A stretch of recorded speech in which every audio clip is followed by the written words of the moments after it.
विद्यार्थ्यांनो सप्रेम नमस्कार. ज्ञानवंदन इन्स्टिट्यूट यूट्यूब चॅनलमध्ये सर्वप्रथम मी आपणा सर्वांचे स्वागत करतो. तर आज आहे 18 जून आणि आजच्या दिवसापर्यंतच्या महत्त्वपूर्ण चालू घडामोडी प्रश्न आपल्याला बघायचे आहेत. व्हिडिओ काळजीपूर्वक बघा. ज्या गोष्टी इम्पॉर्टंट वाटतील त्या लगेचच नोटबुकमध्ये नोट डाऊन करून घ्या. कालच्या व्हिडिओमध्ये तुम्हाला होमवर्क दिला होता. 50व्या G7 समिटचे आयोजन कोणत्या देशात करण्यात आले? तर याचं योग्य उत्तर आहे ऑप्शन क्रमांक सी, इटली या देशामध्ये G7 समिटचे आयोजन करण्यात आले आहे. तसेच आजच्या व्हिडिओच्या शेवटी देखील तुम्हाला एक होमवर्क देणार आहे, त्यामुळे व्हिडिओ काळजीपूर्वक बघा. पहिला प्रश्न आहे, केंद्रीय गृहमंत्री अमित शहा यांनी NIAच्या कोणत्या ॲपचे नुकतेच अनावरण केले? तर योग्य उत्तर आहे संकलन ॲपचं उद्घाटन केलं आहे. तर लक्षात घ्या, जुन्या आणि नवीन गुन्हेगारी कायद्यांमधील पूल म्हणून नवीन गुन्हेगारी कायद्यांमधून मार्गक्रमण करण्यासाठी संकल्पन ॲपची रचना करण्यात आली. नवीन गुन्हेगारी कायद्यांद्वारे नेव्हिगेट करण्यासाठी डिझाईन केलेले हे ॲप आहे. त्यानंतर पुढील क्वेश्चन, जून 2024मध्ये कोणत्या देशात 700 मीटर राष्ट्रीय एकतेच्या पुलाचे अनावरण करण्यात आले? तर याचं योग्य उत्तर आहे हंगेरी या देशामध्ये 700 मीटर राष्ट्रीय एकतेच्या पुलाचे अनावरण करण्यात आले. त्यानंतर पुढील क्वेश्चन आहे, AMICDK वॉटर चॅलेंज 4.0 अलीकडेच बातम्यांमध्ये पाहिले गेले. हा कोणत्या संस्थेचा उपक्रम आहे? तर योग्य उत्तर आहे नीती आयोगाचा हा उपक्रम आहे. तर लक्षात घ्या, भारतातील नवकल्पना आणि टिकाऊपणाला चालना देण्याच्या उद्देशाने हा उपक्रम सुरू केला आहे. कल्पक उपायांद्वारे पाण्याशी संबंधित गंभीर आव्हानांना सामोरे जाण्याचा प्रयत्न हा असणार आहे. त्यानंतर पुढील क्वेश्चन आहे, खालीलपैकी कोणत्या ग्रुपने एज ग्रुप सोबत सहकार्य करारावर स्वाक्षरी केली? तर याचं योग्य उत्तर आहे अडानी डिफेन्स. संरक्षण आणि एरोस्पेस क्षमतांचा लाभ घेण्यासाठी जागतिक व्यासपीठ स्थापन करण्यासाठी हा विद्यार्थी मित्रांनो पुढाकार घेण्यात आला आहे. त्यानंतर पुढील क्वेश्चन, अलीकडेच कोणत्या राज्य सरकारने PM श्री पर्यटन हवाई सेवा सुरू केली? तर याचं योग्य उत्तर आहे मध्य प्रदेश राज्याने सुरू केले आहे. त्यानंतर पुढे, कोणत्या राज्य सरकारने मुख्यमंत्री मनुईर काथू मनुईर कप्पोम योजना सुरू केली आहे? तर याचं उत्तर आहे ऑप्शन क्रमांक बी, तामिळनाडू. तर लक्षात घ्या, याचा उद्देश आहे मातीचे आरोग्य सुधारण्यासाठी.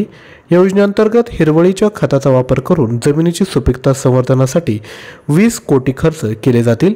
मृदा संवर्धन आणि सूक्ष्मजीवांचे संरक्षण केल्यास जमिनीतील पोषक घटकांचे देखील या ठिकाणी प्रमाण वाढेल.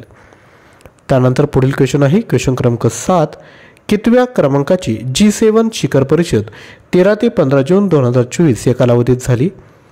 तर लक्षात घ्या, ही 50वी विद्यार्थी मित्रांनो शिखर परिषद आहे जी इटली या ठिकाणी आयोजित करण्यात आली होती.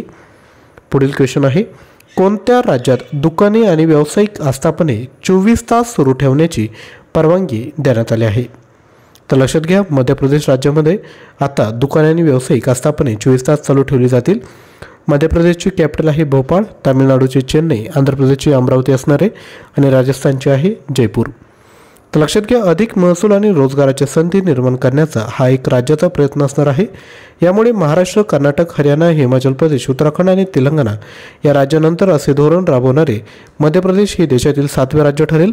हा प्रकल्प भोपाळ आणि इंदूरमध्ये प्रायोगिक तत्वावर चालेल, परंतु शेवटी इतर जिल्ह्यांनाही तो लागू होईल. त्यानंतर क्वेश्चन क्रमांक 9, सुहेलवा वन्यजीव अभयारण्य कोणत्या राज्यातील 5वे व्याघ्र प्रकल्प असणार आहे?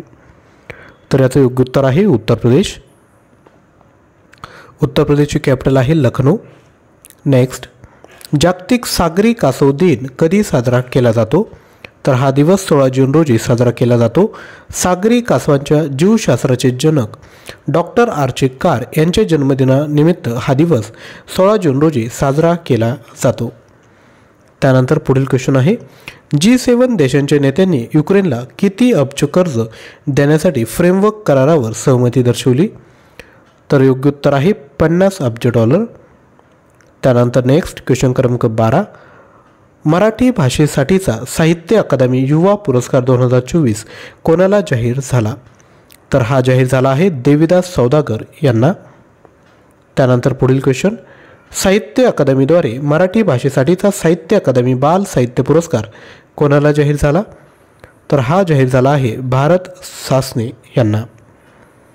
त्यानंतर पुढील क्वेश्चन, आज दक्षिण आफ्रिकेचे नवे अध्यक्ष म्हणून कोणाची निवड करण्यात आली? तर ही निवड करण्यात आली आहे सिरिल रामाफोसा यांची. नेक्स्ट, कोणत्या देशात जून 2024मध्ये लागलेल्या आगीत 41 भारतीयांचा मृत्यू झाला? तर राईट आन्सर आहे कुवेत. त्यानंतर पुढील क्वेश्चन, घोडेस्वारात 3 स्टार ग्रँड प्रिक्स विजेतेपद पटकावणारा पहिला भारतीय कोण ठरला? तर ह्या ठरल्या आहे श्रुती वोरा. त्यानंतर पुढील क्वेश्चन बघूयात. क्वेश्चन क्रमांक 17, FAOने प्रसिद्ध केलेल्या the state of fisheries and aquaculture अहवालानुसार एकूण जागतिक गोड्या पाण्यातील मत्स्य उत्पादनात भारताचा वाटा किती टक्के आहे? तर तो आहे 16.7% इतका.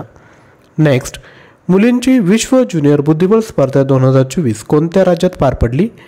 तर ती पार पडली आहे गुजरात या राज्यामध्ये. त्यानंतर पुढील question, 2024 India IORA Indian ocean dream association cruise पर्यटन परिषद कोठे आयोजित करण्यात आली होती? तर ती आयोजित करण्यात आली होती नवी दिल्ली या ठिकाणी. नेक्स्ट, नुकतेच राजर्षी शाहू पुरस्कार कोणाला जाहीर झाला? तर हा जाहीर झाला आहे पन्नालाल सुराणा यांना. तर या पद्धतीने आपण एकूण 20 प्रश्न बघितले आहेत. तुमच्यासाठी होमवर्क आहे, खालीलपैकी कोणाचा कार्यकाळ पंतप्रधानांचे प्रधान सचिव म्हणून दुसऱ्यांदा वाढवण्यात आला आहे? याचं जर उत्तर येत असेल तर आपण खाली कमेंट करा. लक्षात घ्या, उत्तर चुकलं तरी हरकत नाही, परंतु प्रयत्न करा. प्रयत्न जर केलं तर हा प्रश्न कायमस्वरूपी तुमच्या लक्षात राहील. तसेच लक्षात घ्या, आपल्याला चालू घडामोडी PDF फाईल पाहिजे असेल तर त्या देखील आपण घेऊ शकतात.